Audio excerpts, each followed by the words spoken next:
Usai perayaan Natal dan menjelang Tahun Baru, harga sejumlah bahan kebutuhan pokok kian meroket. Permintaan konsumen tinggi namun pasokan di pasaran terbatas. Di Pasar Keramat Jati, Jakarta Timur, harga telur ayam berkisar di antara Rp32 hingga Rp34.000 per kilogramnya dari sebelumnya hanya Rp25.000 per kilogramnya. Sementara harga minyak goreng kini menembus angka Rp30.000 per liter dari Rp17.000 per liternya. Di Semarang, Jawa Tengah, sejumlah harga komoditas pangan naik seperti telur, minyak goreng, bawang, cabai, dan ayam potong.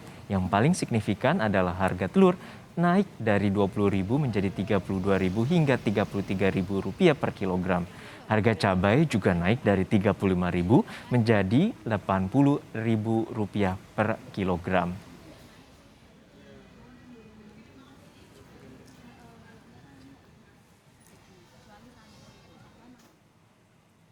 Untuk mengetahui soal kenaikan harga sembako jelang pergantian tahun, kini kita bergabung dengan jurnalis Kompas TV Febriana Mila di Semarang, Jawa Tengah.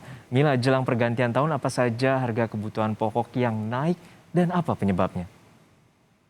Ya, Juno dan juga saudara, memang menjelang pergantian tahun ini sejumlah bahan pokok yang ada di pasar-pasar tradisional yang ada di Kota Semarang ini mengalami kenaikan.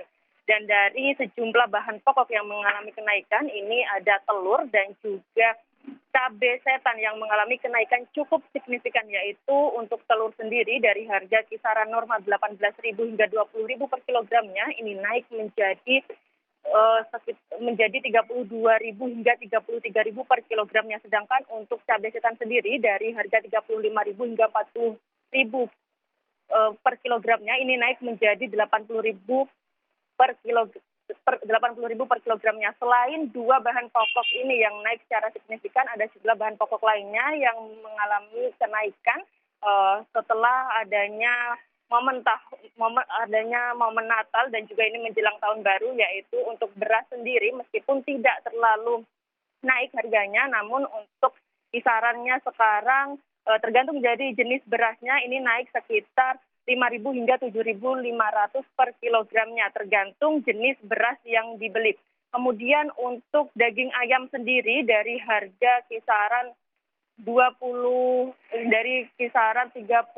hingga Rp34.000 per kilogramnya sekarang naik menjadi Rp40.000 per kilogramnya. Selain itu untuk harga minyak goreng masih sama dengan bulan lalu, masih tinggi, yakni untuk minyak goreng kemasan Rp19.000 per liter dan untuk minyak goreng curah dari harga Rp13.000 per kilogramnya menjadi Rp19.000 per kilogramnya. Dan selain itu, Juno dan juga saudara, untuk bawang sendiri baik bawang putih maupun bawang merah dan juga bawang bombay ini mengalami kenaikan, yaitu berkisar dari Rp6.000 hingga Rp8.000 per kilogramnya. Dan memang untuk sejumlah bahan pokok yang ada di pasaran ini mengalami kenaikan yang cukup signifikan menjelang tahun baru, dan juga memang ini sudah terjadi sepekan lalu sebelum adanya momen Natal. Dan kenaikan ini memang disebabkan adanya permintaan dari konsumen yang meningkat menjelang pergantian tahun ini. Dan juga berdasarkan informasi yang kami dapat, kenaikan ini juga disebabkan karena adanya bantuan dari pemerintah ini yang berupa telur. Ini menjadikan daya beli ataupun pasokan dari telur itu sendiri baik dari peternakan ini mengurang karena memang disalurkan untuk bantuan sosial dari pemerintah. Dan tentunya hal ini dikhawatirkan bagi pedagang dan juga bagi pembeli, karena ini untuk pedagang sendiri harus mengurangi stok dan juga ini tentunya akan mengurangi jumlah opsi penjualan setiap hari. Untuk telur sendiri, saudara dan juga Juno, biasanya setiap hari ini bisa habis 2 pati telur. Namun saat ini ketika harga telur melonjak naik, 1 peti saja harus bisa dihabiskan dalam jangka waktu 2 hingga 3 hari. Dan kemudian untuk daging ayam sendiri ini biasanya bisa menjual hingga 30 kilogram lebih. Sekarang hanya bisa 15 hingga 20 kilogram. Juno. Ya, melihat kenaikan harga bahan pokok ini, lalu seperti apa solusi yang dilakukan para pedagang ataupun juga pembeli saat ini? Ya Junior dan juga saudara, solusi ini yang dilakukan dari pedagang yaitu memang harus mengurangi stok, baik itu untuk stok jangka ke depan, mulai dari telur, kemudian juga minyak goreng curah, dan juga tadi saya juga berkomunikasi dengan para pedagang sayuran maupun cabai ini memang harus mengurangi stok karena dikhawatirkan jika ini nanti tiba-tiba harga dari sejumlah bahan pokok yang naik ini turun drastis dan juga memang untuk daya minat pembeli sendiri ini berkurang. Selain dari pedagang sembako maupun pedagang daging dan juga sayuran yang ada di pasar-pasar tradisional, untuk pembeli sendiri juga mengeluhkan hal yang sama karena mereka harus mengurangi jumlah konsumsi mereka karena padahal memang mereka sering mengkonsumsi telur.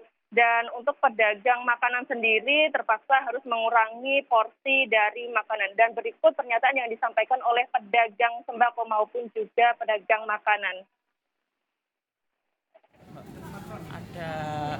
Ada catatnya dari pemerintah biar harga-harga bisa diperingan karena ibu-ibu rumah tangga kan tahu sendiri toh Mbak. Oke. Harga sembako seperti ini melejitnya. Kalau saya kan Worokamuri ya Mbak Nyi. Jadi terasa sekali untuk harga-harga pokok yang melesat ini gitu loh Mbak. Tak diturunkan coba pemerintah survei di pasar-pasar lihat harga-harga biar bisa turun gitu. Baik, saya kurangi daripada saya harus konsumsi terlalu banyak kan uangnya juga nggak cukup Mbak. Sangat keberatan ya, soalnya kita kan ini juga konsumen pembeli kita juga mengeluhkan karena harganya kita juga kalau kita nggak kita naikin kita yang rugi, otomatis pelanggan juga jadi merasa keberatan gitu. Kok biasanya harga segini sekarang jadi segini gitu. Tetap aja tapi ya jalan satunya kita harus ini mengurangi porsi untuk di nasinya, atau di kuahnya gitu Pak. Kalau untuk telurnya kita nggak bisa mengurangi karena udah satu porsi utuh satu butir itu. Jadi dan juga saudara para pedagang dan juga pembeli ini yang memang kesehariannya ini membutuhkan bahan-bahan pokok tersebut yang memang pada saat ini naik, diharapkan ini ada peran dari pemerintah secara cepat dan juga tanggap dalam menyelesaikan persoalan ini di mana untuk menstabilkan harga bahan-bahan pokok itu menstabilkan harga bahan-bahan pokok agar kembali normal. Juno. Baik, terima kasih rekan Febriana Mila atas laporan lengkap Anda dari Semarang, Jawa Tengah.